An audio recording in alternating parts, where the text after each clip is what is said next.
Welcome to the Pull the Chute podcast with Jeff and Jana. This is our weekly venture into the world of small to medium-sized businesses and the entrepreneurial spirit that drives success. So our goal here is to help you grow and to be the best you can be, both in business and personally. To do that, we identify and we discuss topics that will hopefully help you as you work to build a successful business. We also interview business owners and executives.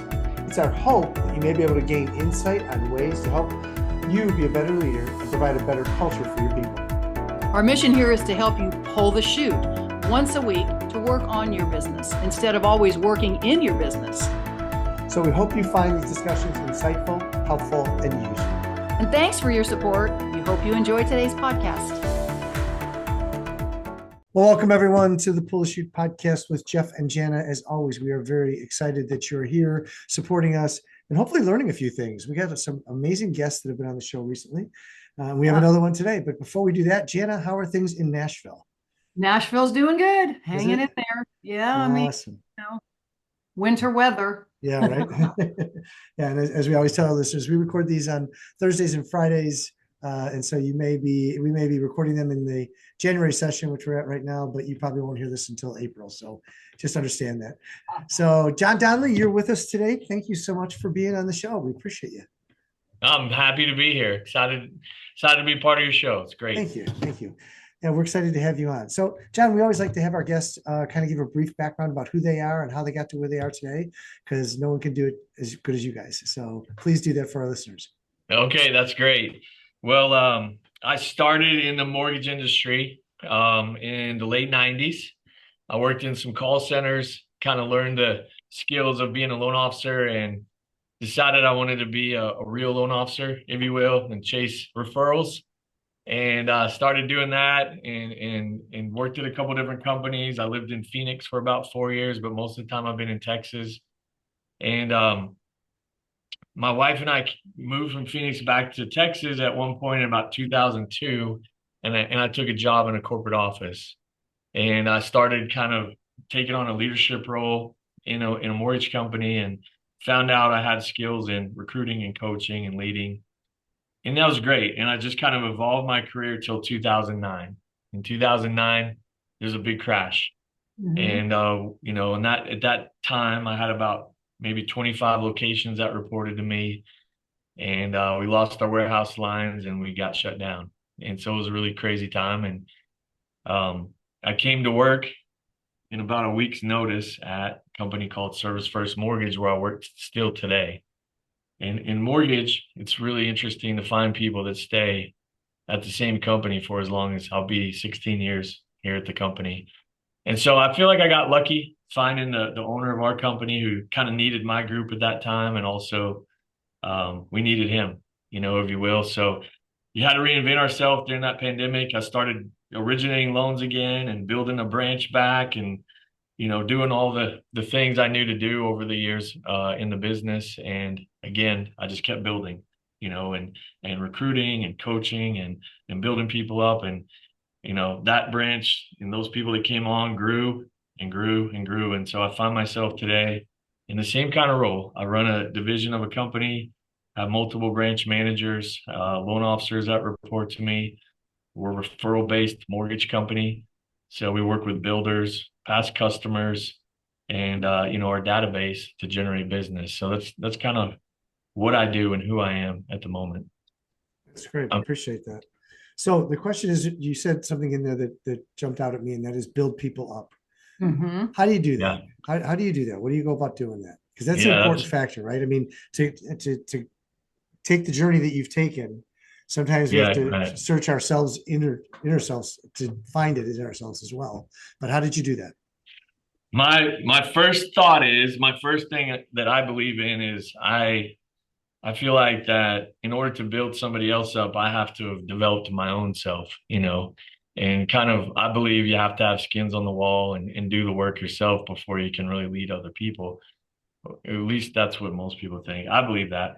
And so for me, when I really started growing a team is when I developed my own business and I realized that what I was doing was working. And so I went out and found somebody else that could benefit from the system I built, and then more people. And I started growing that system. So I learned how to be a really productive loan officer and build a team. And then I started teaching other people what I was doing and how to scale their business, you know, and how to build teams and how to take it to the next level.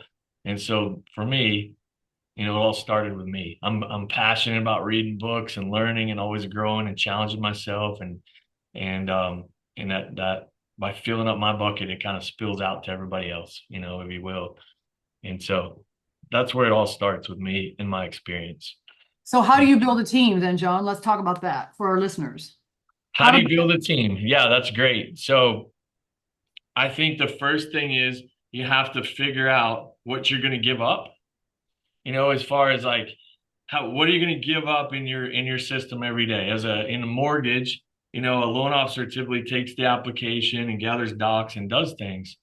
Well, I coach to a system called doctor nurse. You know, if you go see the doctor, you don't see them.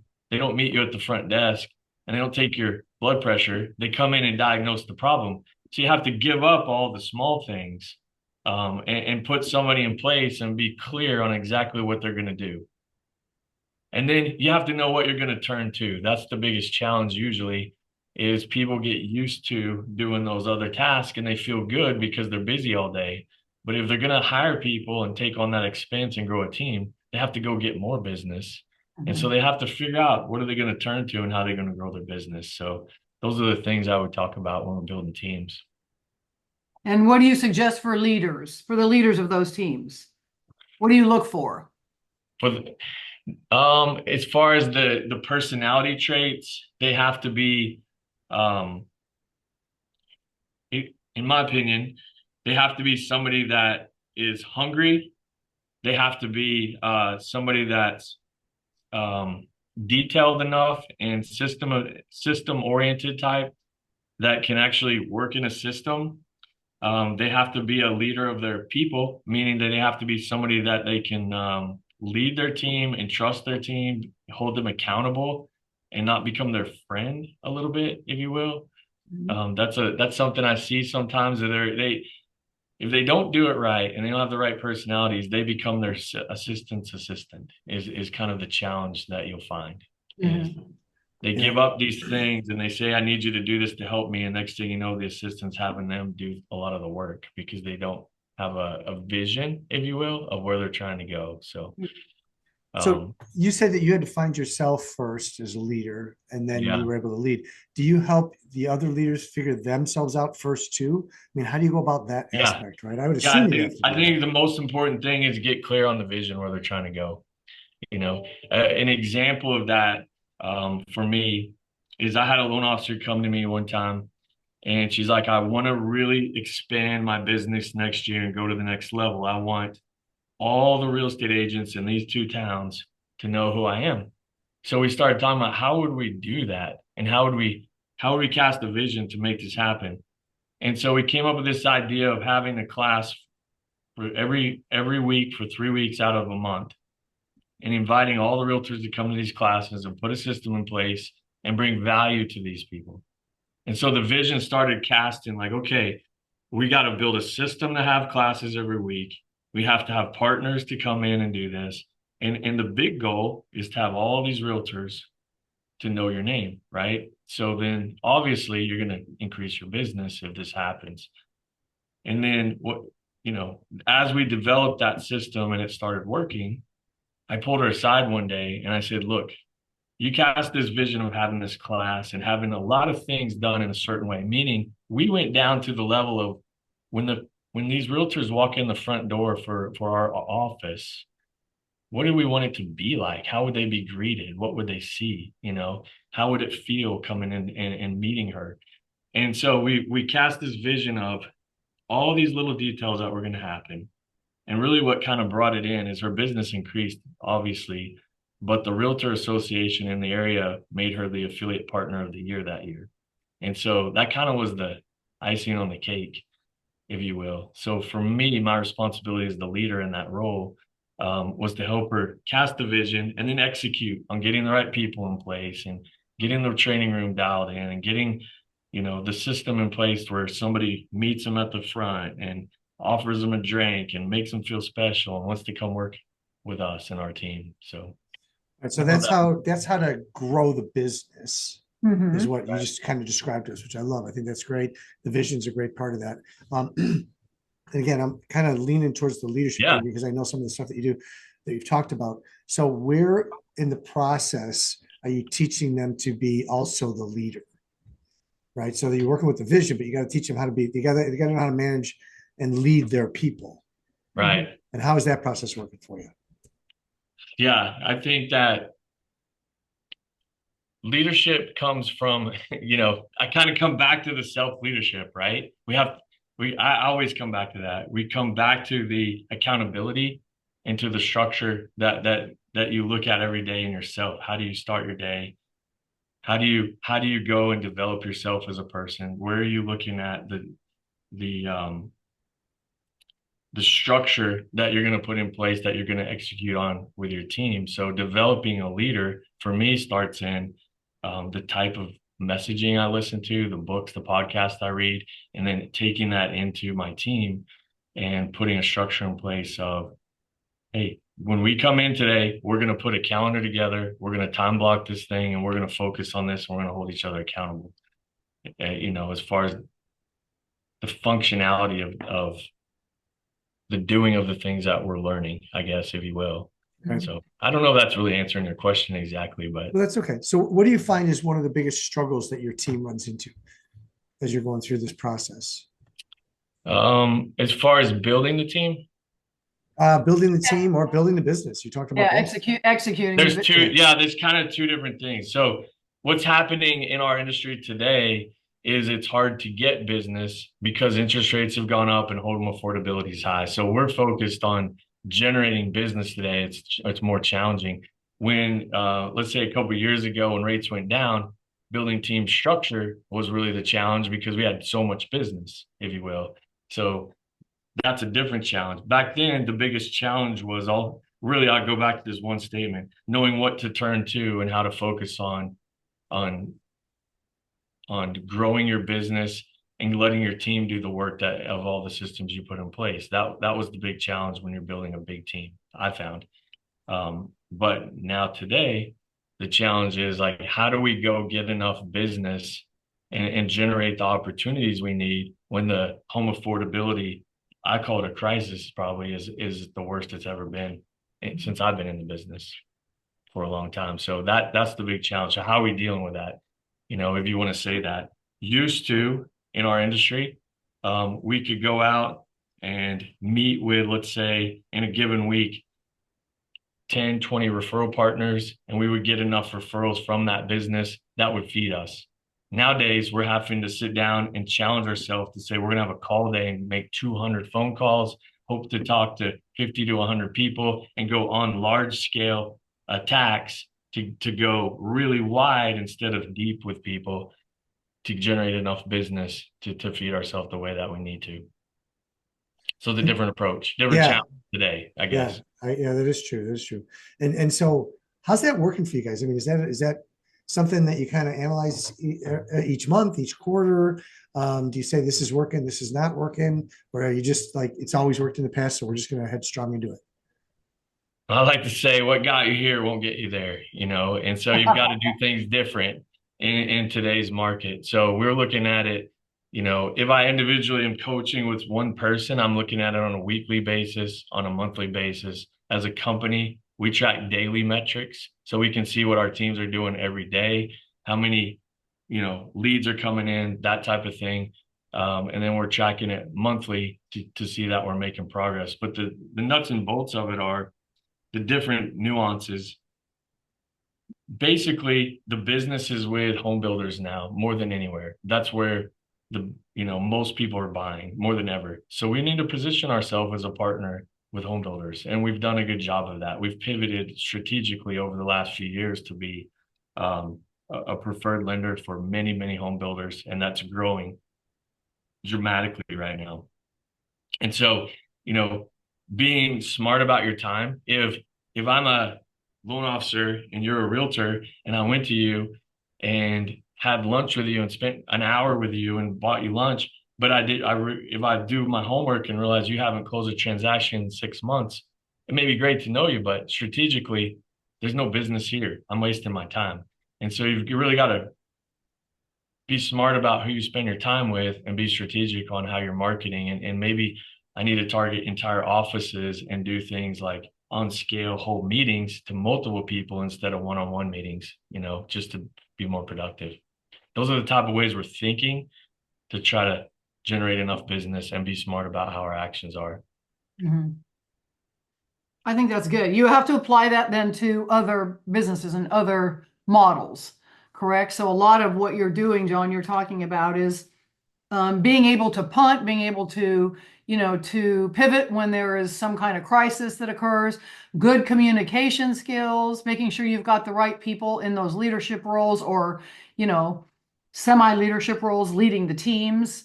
And yes. yeah, I think I understand that. Be clear on what you can delegate versus what you need to handle and lead. And then, of course, I think for me, the most important thing that you have communicated to our listeners is leaders need to continuously educate themselves and read and listen to podcasts and listen to what other leaders are doing and what's working for other leaders and trainers and coaches.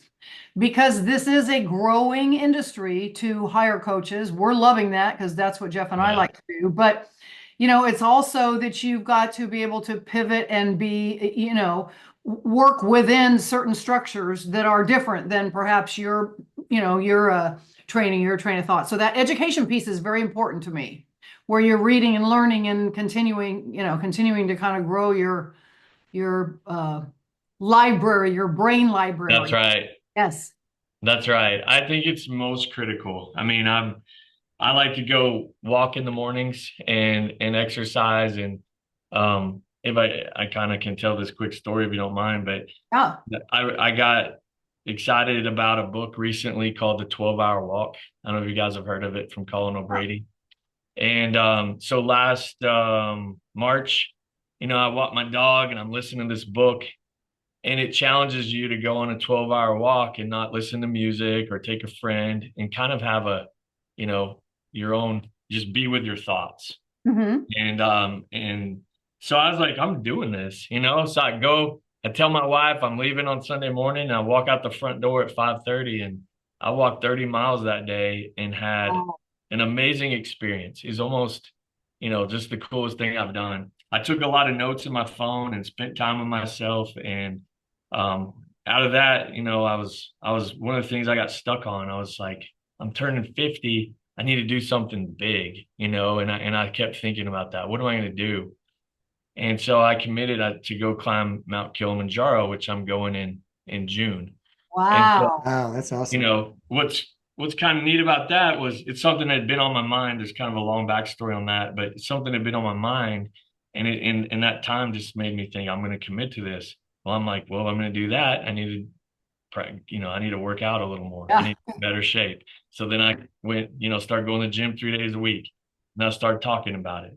Well, what's kind of cool is that I'm starting to have people tell me about it. I even have other people say, hey, do you know John? He's doing this. And it's like this thing I'm being recognized for. I haven't even done it yet. That's the crazy part. But it's pulling me forward. So the point of that is, like, put it out there, do something cool and be interesting, and you still create conversations, and all that equals more business too. Like, it all comes back around to you're just being interesting and engaging with people. And for me, this has been a big thing that's cool. I've gotten multiple people to take this walk now just by talking about it also. And that's so great. The feedback has been awesome. And so literally you do it for 12 hours, just one day. It's not like an 12-hour, 1 day walk. It's kind of like a meditation, if you will, because you go through these thoughts and see what comes out of it. There's no rules to how far you have to go. And it's just spend time with yourself.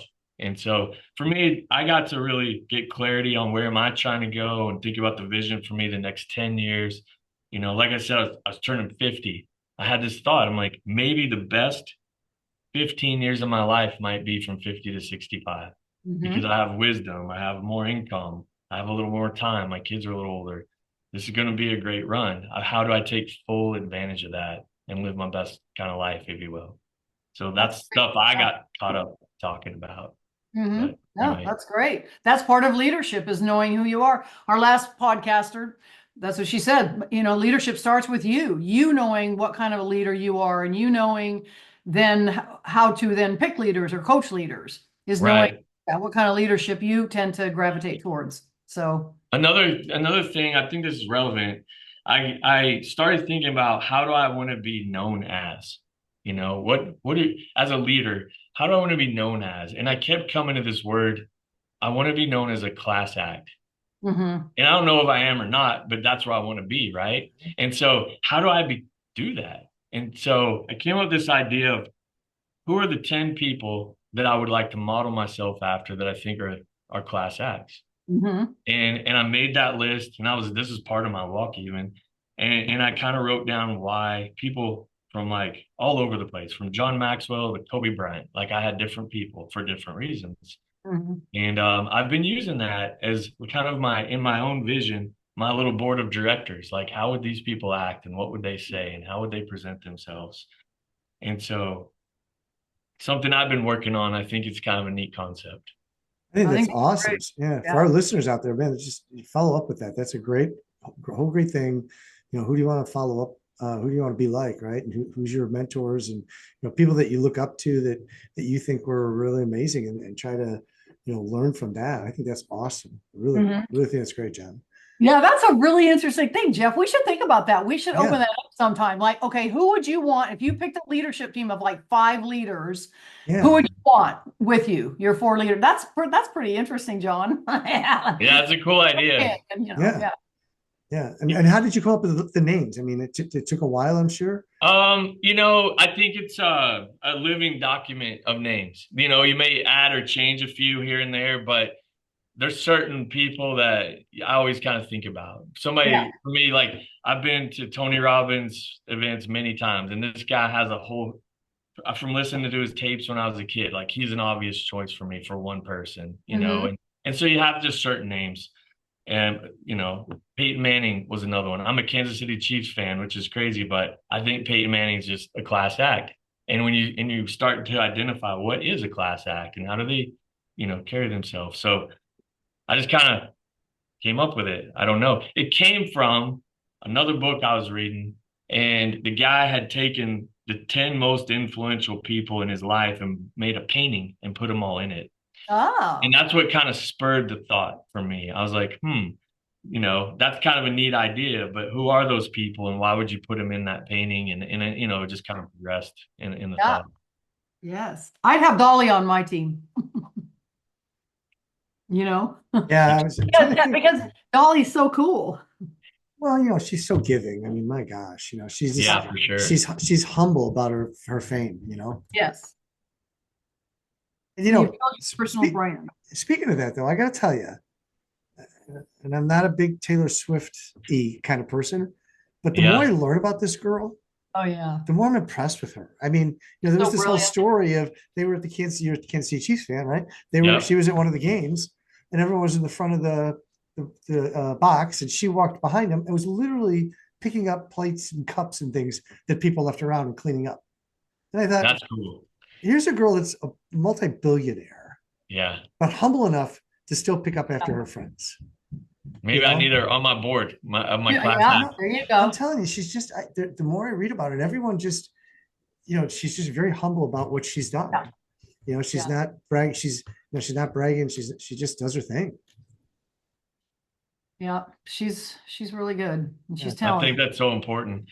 Well, Kansas City Chiefs, I grew up in Kansas City. And so I was a fan before we were famous, want to be. I'm literally driving from Texas to the game starting tonight. Are you? Oh, wow. Jeff and I were just talking about it. I love the Chiefs. I just always root for the underdog. Like I just the other teams win. I do love the Chiefs. I think they're great. I mean, they're a great brand. They've really figured it out, but I'm such we became not the underdog. I remember when we were the underdog. Yeah. So that's great. That's great. Hey, John, thank you so much for being on the show today. Really appreciate your insight and just some of the things that you're doing. And this continual learning piece is a huge piece. And I'm glad you were able to share that. I love the 10 people on your board. I mean, I think that's Yeah. a great Yeah, that's a thing. great concept. You know, the 12-hour walk, another great thing. So for our listeners, pick up on some of that stuff and just kind of follow through with it. John, if people want to get a hold of you and talk to you more about all that stuff, how can they do that? My place I'm most active is on LinkedIn. John Donnelly's there. You can go to johndonnelly.com, and I'm working on. It's easy. You'll connect to me on there, but that's the best place is probably LinkedIn. So awesome. All right. Well, again, thanks for being on the show. Appreciate you so much. To all our listeners out there, we'd like to thank you, Jen and I always, as we always say, appreciate the feedback, the emails that you send. So please continue to send those because those are encouraging to us and gives us insight about what you like and what you don't like. So thanks for that again. Until the next time, folks, stay safe and be healthy.